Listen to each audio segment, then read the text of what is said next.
달콤한 말씀, 행복한 하루. 2월 2일 금요일 본문은 신명기 17장 14절에서 20절까지의 말씀입니다.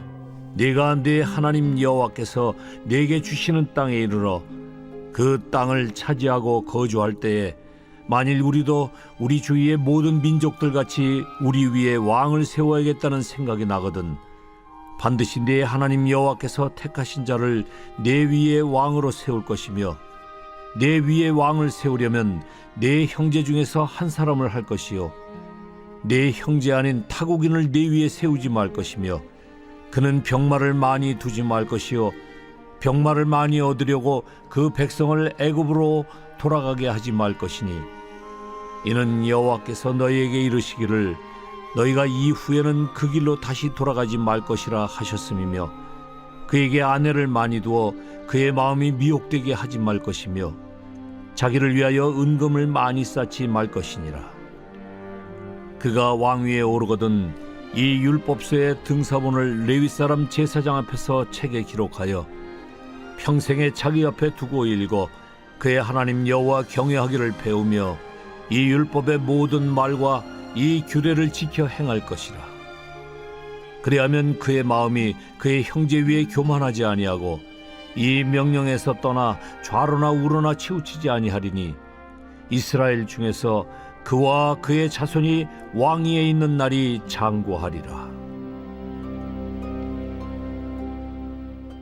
오늘 본문은 이스라엘의 왕에 대한 규례를 담고 있습니다. 먼저 14절과 15절은 왕의 자격을 서술하고 있습니다. 즉 이스라엘의 왕은 그들의 형제 중에서 세워야 했고 또한 하나님이 택하신 사람을 세워야 했습니다. 외국인을 왕으로 세우지 말라는 규정은 배교와 우상 숭배의 위험 때문으로 보입니다. 동시에 왕은 그들의 형제이므로 신격화하지 말아야 함을 뜻합니다. 그리고 왕은 자신의 백성들을 형제로 여겨야 한다는 뜻입니다. 그리고 이스라엘의 왕은 여호와 하나님께서 선택하신 사람이어야 했는데 이것은 이스라엘의 왕이 될 사람은 이스라엘의 영원한 왕이 오직 여호와 하나님 한 분이심을 인정하는 사람이어야 함을 의미합니다. 그래서 스스로 왕이 되겠다고 하는 자가 아니라 여호와 하나님께서 택하신 자여야 했던 것입니다. 이러한 왕의 자격 기준에서 발견할 수 있는 것은 왕을 신격화해서도 안 되고 또한 그 권위를 무시해서도 안 된다는 것입니다. 또한 왕의 자리는 인간의 야망을 성취하는 자리가 아니라 하나님의 뜻을 이루는 자리임을 보여줍니다. 그리고 왕은 역할일 뿐 우월한 신분이 아님을 보여줍니다. 다음으로 16절과 17절은 왕이 피해야 할 금기를 기록하고 있습니다. 즉 이스라엘의 왕은 군마를 많이 보유하거나 많은 아내를 두거나 자기를 위해 지나친 부를 축적하면 안 된다고 말씀합니다. 이것은 왕이 너무 큰 권력을 갖지 못하도록 제한 규정을 세우시는 것입니다.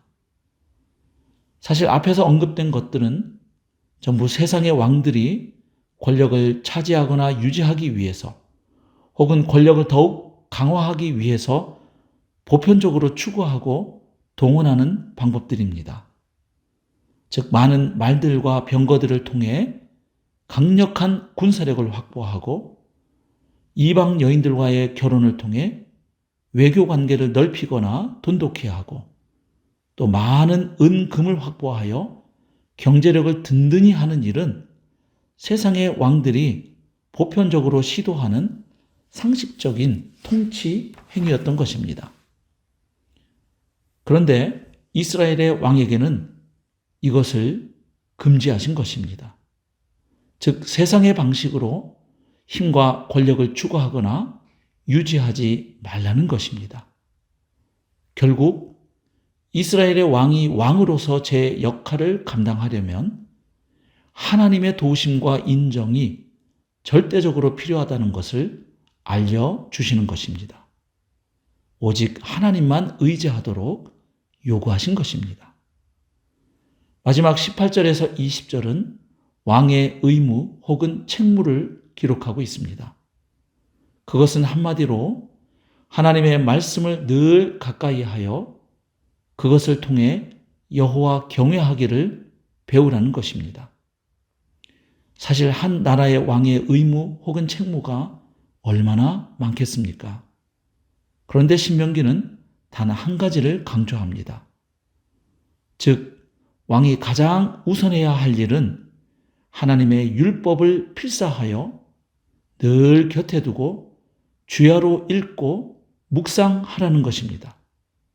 그렇게 함으로 자신에게 왕권을 주신 여호와 하나님을 경외하게 되고 하나님의 율법에 담긴 하나님의 뜻을 따라 통치하는 겸손하고 지혜로운 왕이 되라는 것입니다. 결국 하나님의 마음에 합한 지도자가 되는 일, 그것이 이스라엘 왕의 가장 큰 책무임을 보여주고 있습니다. 성도 여러분, 오늘 본문 말씀에서 우리는 무엇을 배우고 또 적용할 수 있을까요? 먼저 신약 시대를 사는 성도는 왕 같은 제사장으로 부름받은 사람들입니다.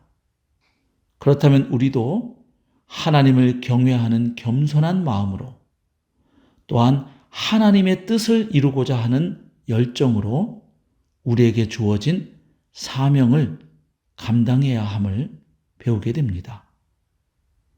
또한 나 자신이 크고 작은 리더의 자리에 세움받아 사람들을 섬기게 되었을 때 하나님만이 참된 왕이심을 잊지 않고 늘 선한 청지기의 자세로 직무를 수행해야 함을 배우게 됩니다. 마지막으로 우리가 속한 크고 작은 공동체의 리더들이 하나님을 경외하는 자들이 되고 진정으로 사람을 섬기는 자들이 되도록 늘 기도해야 함을 배우게 됩니다. 우리 그리스도인들은 위정자들을 위해서도 늘 기도해야 하는 것입니다.